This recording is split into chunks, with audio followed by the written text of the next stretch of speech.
back to Elevating Africans. I'm Kedge. And I'm Dorothy. Oh, it's me. Yeah. Hi. Oh, it's me. Yeah. Hi. Gosh. If you guys are new on this channel, please do like, share, and subscribe. Also, click the notification bell so you do not miss out on any of our future content. Thank you for joining us this week, and welcome. Hi everyone, thank you so much for joining us this week. This week, you will not be disappointed. We have Sarah Manox with us here, who is the CEO, the director of Millennium Disability Company. And outside of work, she is studying a Bachelor of Biomedical Science, and she uses some of her spare time to volunteer at places such as for organizations such as Girls Chat, which is in Melton, and Ballarat African associations. Thank you for coming today. Seriously, we know you are really busy. We appreciate for the fact that you have taken time off of your busy schedule to be here. It's an honor to be here. I love what you guys do. I love what you guys stand for and just supporting the Africans. Exciting stuff. I'm actually excited for this interview. Same. I love the fact that I'm excited because she's so young. She's the youngest so far that we have interviewed. She's really young. So, and we're very proud of what she's accomplished and continues to excel. So, who is Sarah Manox? Sarah Manox. Well, it's me. I'm 22 years old. I was actually born in Egypt, Cairo, Egypt, back in 1999. But I didn't live there for long because I came straight to Australia when I was a year old. And we moved from Cairo to Sydney, Australia. From Sydney, we moved to Melbourne back in 2008. And been in Melbourne ever since. I feel like everyone came around that time. Everyone was moving to Melbourne around that time. I don't know what was in the air. But I moved to Melbourne 2008. What else? I run a NDIS company. I've been running now for 2.5 years successfully, so praise God. We actually, at the start of this year, ended up expanding the company. So now I own branches in Perth, Sydney, and Brisbane. Wow. So just within 2 years. Within 2 years. That's amazing. Wow. Yeah. How do you feel? I feel great. I feel like it's still something I'm still processing.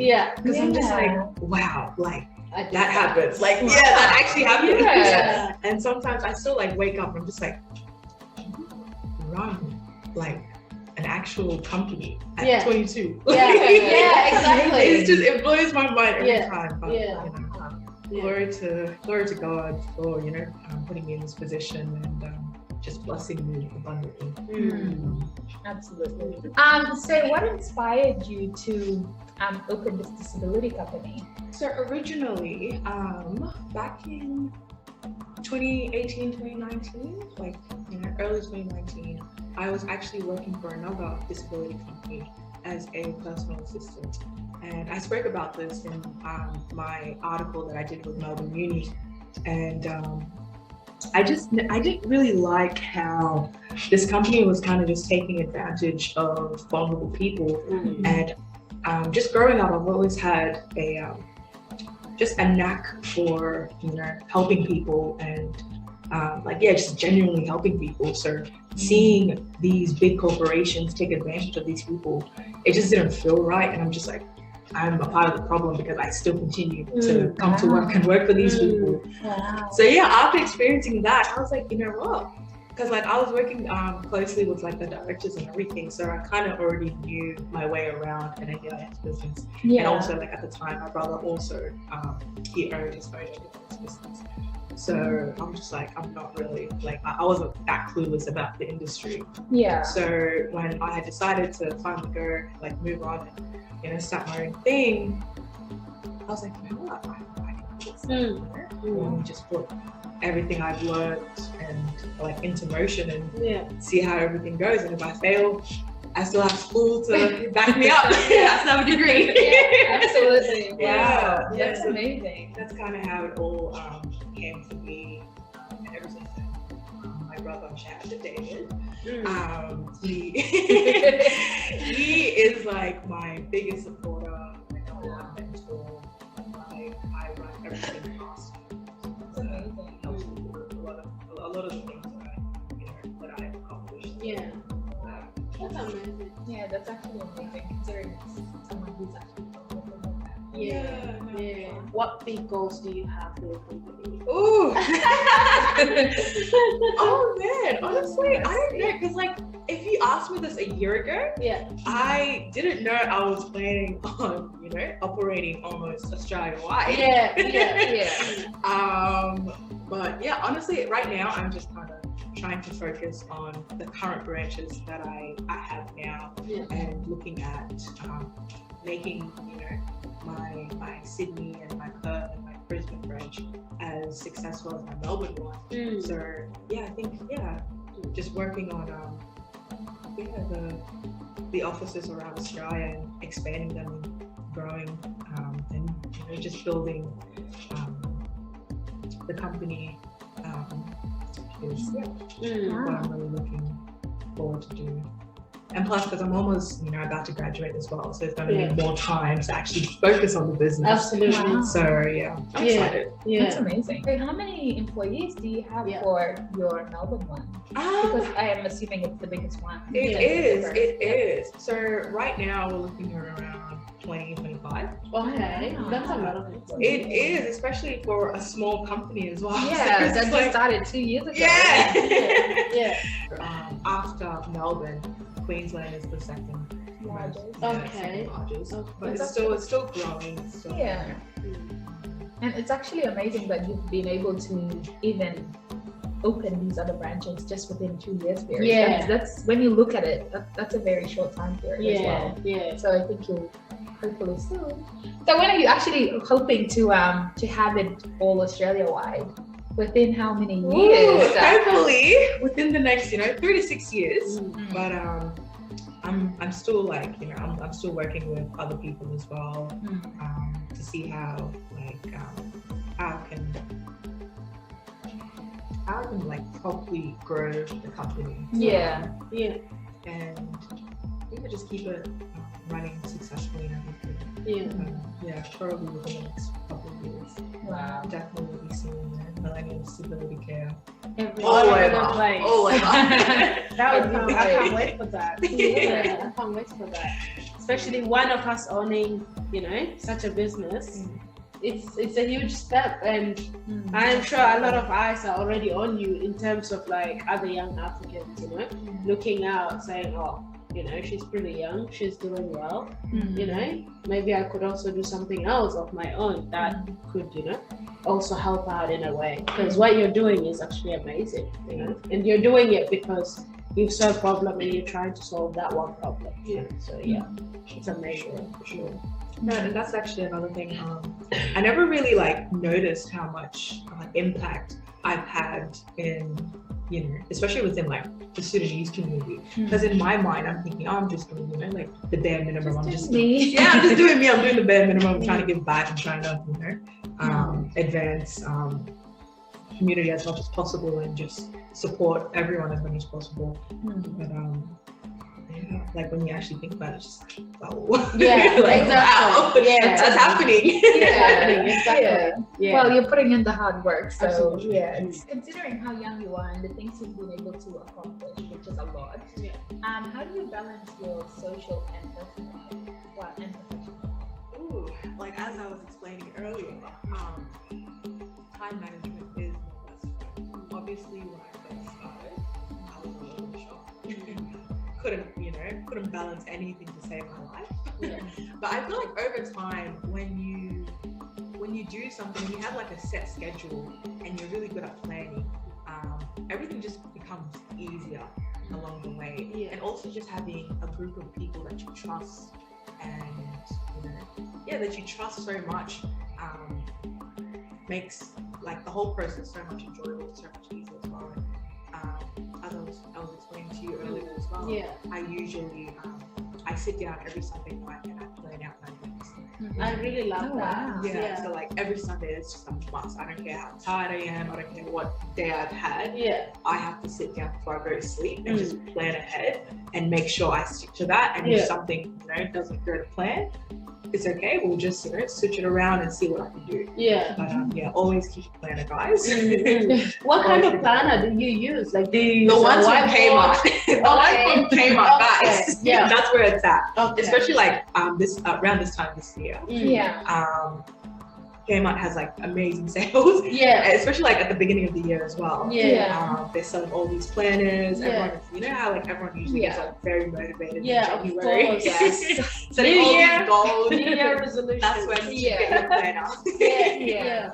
Absolutely. And I love how you have like the no-negotiable Sunday where you have to like do your planning. Yeah, And absolutely. yeah, I think that's so essential because it's so easy to say I'll do it later. Like I do that a lot. Yeah, very Yeah, like idea. I'd set myself something and I'll be like, I'll do it later, but then I think having that no-negotiable, it's such a great idea. It's so essential, especially if you want to accomplish something. Yeah. That's amazing. Because like I have a couple of friends who I don't know how they do it, but it works for them. But me, I tried and it doesn't work. Yeah. But like they make mental notes. Oh no. Of what they need to do. And I'm just like, doesn't it get clouded up there? Like, Yeah, I've tried that.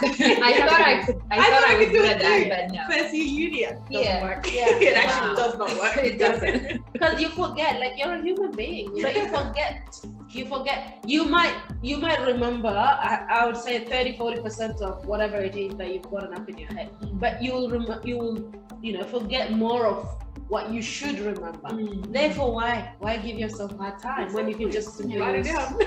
Well, if they are able to do it, I won't judge, but I couldn't. I feel like they're capping. There's no way you can actually do that. Yeah. There's no way it's cap. Yeah. So there was some sort of a nomination going on at the Melbourne Uni. So tell us a little bit about that, because you were nominated, weren't you? Yes, I was. So Yeah. Melbourne University nominated me as their Woman of the Week. Okay. And when I had originally gotten the nomination, I was like, what? No way. Yeah. There's no way. Because I Like was Melbourne? playing Melbourne University knows me. Yeah.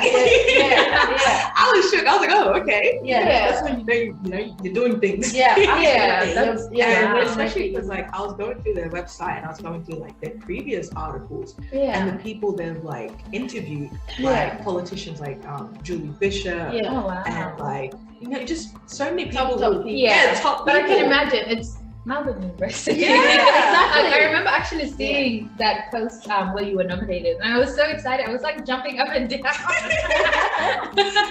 Yeah, and I was just like, oh my god, like this little girl that I knew, and now like ow, yeah. I was shocked. So I was shocked myself. So I was dealing with this girl. Her name was Gabrielle. Again, shout out to Gabrielle. Thank you for nominating me. She was just going through my LinkedIn profile, and she had messaged me a couple of times, and I finally got back to her, and I was like, and then I started like looking into it, and I was like, whoa, like this is big stuff. And I just thought, this would be like a fun little interview to do, especially like during quarantine and stuff.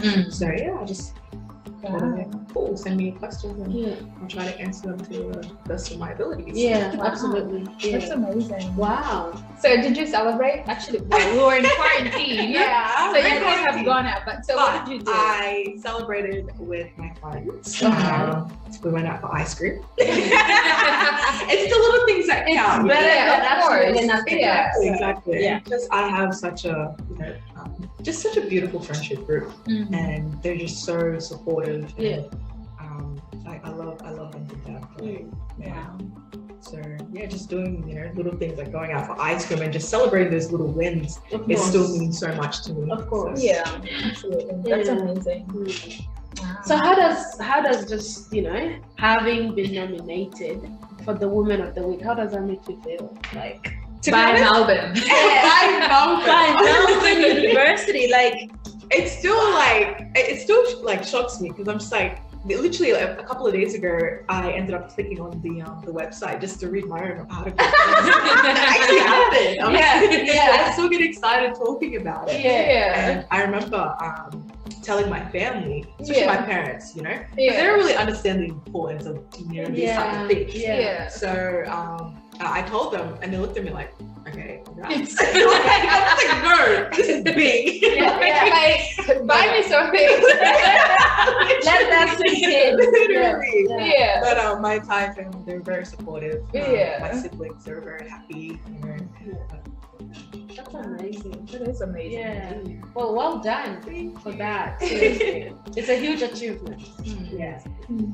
You have been very impactful in terms of your involvement in the community space for organizations such as Girls Chat, Ballarat African Association.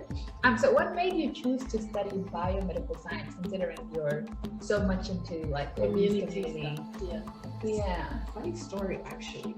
Growing up, my parents have always, you know how African parents are. You're gonna be a doctor, you're gonna be a doctor, you know. And when I was proud, I'm just like I would actually probably get annoyed because I'm just like, why are you trying to choose my life for me? You know? And because I'm a very outspoken person, even when it comes to my parents. Like, talk to me correctly. Exactly. So when I was hearing this, I was like, I was kind of like turned off from it.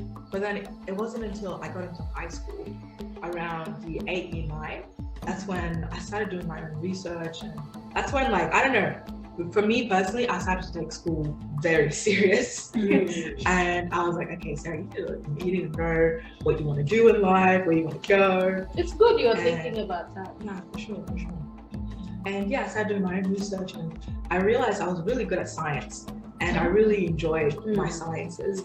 And it was just kind of like just doing more research. And by the time I got into year 11, I was like, definitely becoming a doctor is what I want to do. This is definitely what I want to do. And then year 12 was just kind of like, neurosurgeon is where I want to go. Oh, wow. So it wasn't even just becoming a doctor. It was like neuro. So plus, like I said, I always had a thing for just helping people. I don't know, just since I was a young girl, just from helping my family to helping friends, I always wanted to make an impact on the world. And that's beautiful. And I feel like I'm getting chills. And I feel like medicine does that. Medicine helps a lot of people. Absolutely. But what really like motivated you to choose what is it? Neurosurgeon. Neurosurgeon position. Like that, because that is so specific. That's very specific. So I ended up doing psychology for the first time in 10. Okay. I fell in love with psychology. I love studying the brain. I feel like it's the most complex organ in the body, and there's just so much to learn about it. And I fell in love with psychology in 10, picked it up in 11, I did it in 12, and by year 12 I was like, I wouldn't mind studying the brain for the rest of my life. That's amazing. Normally, like when people see complex stuff, they run away. But you're like, I like the challenge. I don't know. I like, if you guys ever noticed, I like complexity. You do. I love a complex life. Wow. It's good. That's amazing. So is this like a pathway to that, or? Yes. So after I graduate from Biomed, the plan is to get into med school. That's about 5 years in itself, but we don't talk about that. No. It will come. Absolutely. Wow. What challenges did you face in your journey?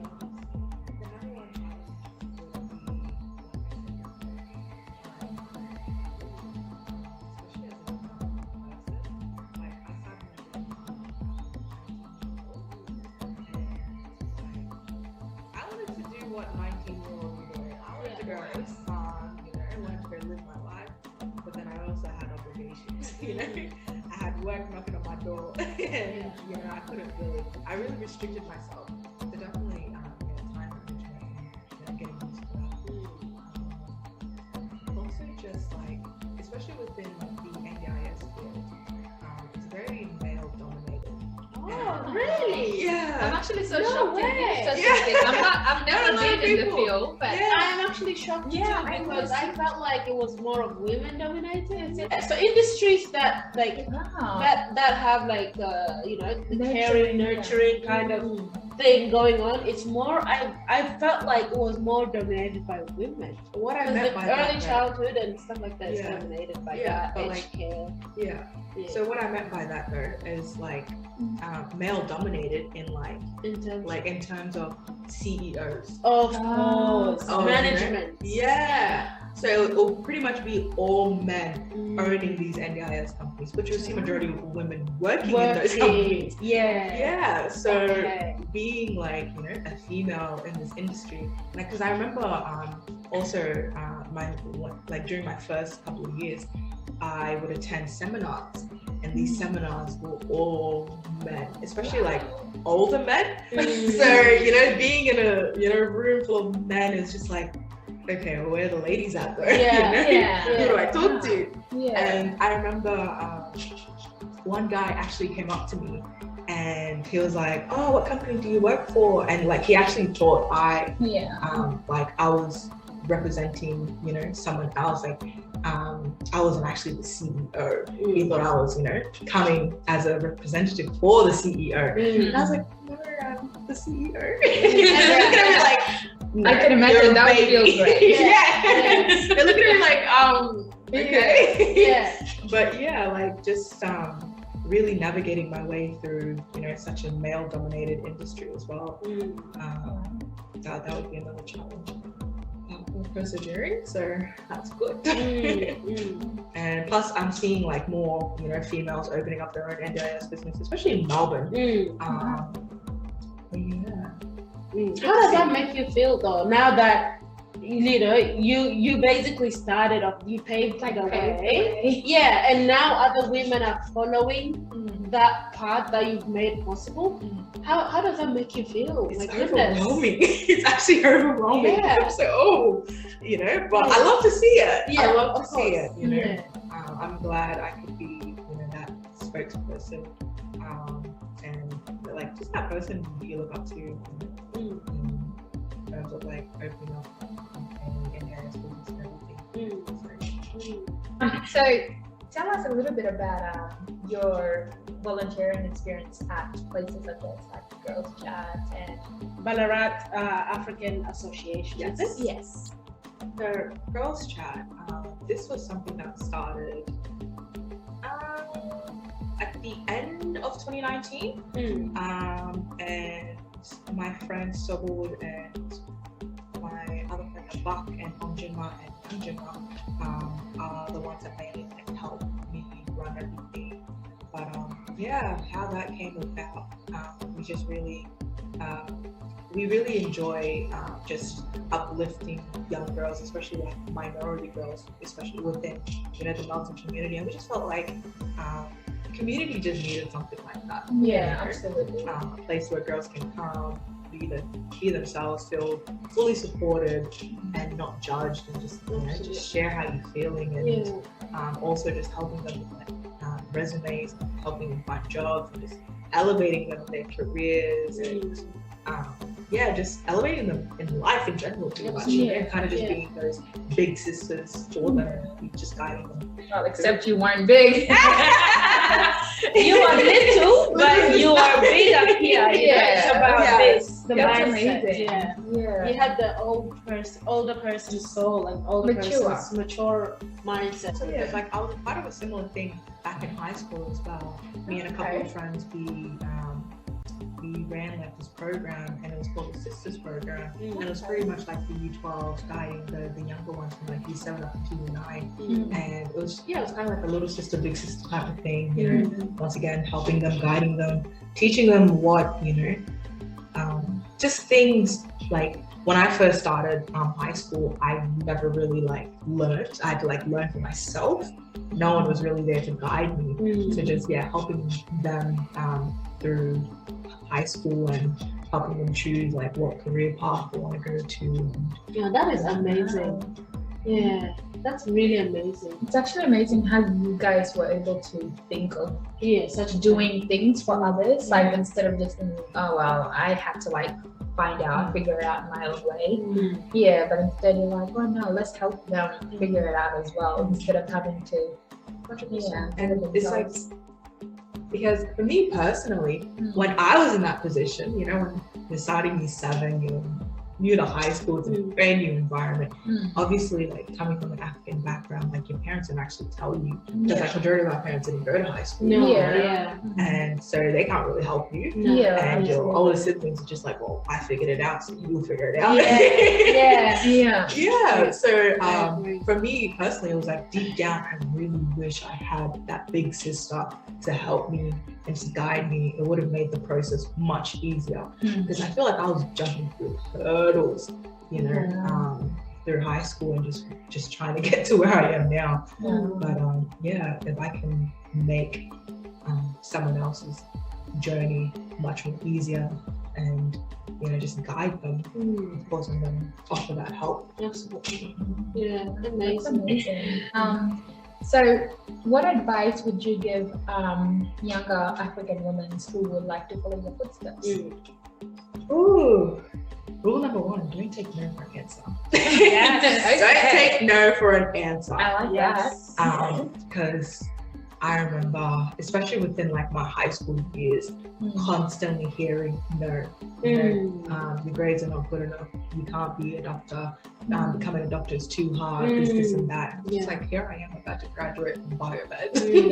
So don't take no for an answer, especially from teachers. Another thing, VC is not going to break you. VC is not the, you know, like the last resort. There's always alternatives, and last thing I'd say, trust in God. You know, especially like this year, my faith has been such a big part of, you know, what I've accomplished, and just really like when things get hard, I'm just like, okay, God, you got me this far, you know, what's next? So really putting the trust in God. And also just believing in yourself, trusting God as well. And it's still something I personally am trying to accomplish, but you know, we get there. Yeah, absolutely. It's good that you actually listen to yourself more. Yeah, I really love that, because, you know, high schools, I feel like, are times where young people really experience hardship, because they're getting all this negative feedback from all around themselves. They've got friends who are pressuring them, they've got family who are pressuring them, and there are teachers who are giving them another pressure. It's just, you know, it's a tough spot to be in. Though I myself have not experienced it in high school, but I have experienced it through my other pathways, you know, in terms of my education. So it's very understandable. If you had obviously the opportunity to send out your beautiful appreciation to any individuals out there, or any message that you may have for our audience, what would that be? Number 1 supporter is my brother David. Number 1 supporter. He always supports me no matter what. If I have a business venture, if I have a situation, he always, you know, sits me down and just like, you know, really works through things with me and gets me through things. So plus he's like my mentor through everything. Like he's mentored me through so much, through business, through like investing, and just through life as well. So shout out to him. Also my friends, like especially like my circle.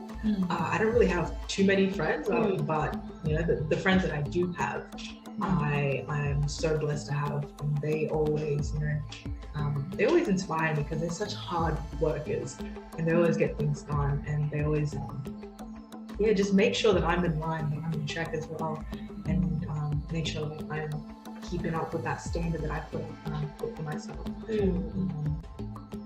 It's amazing. It's so essential to actually have such a friendship group.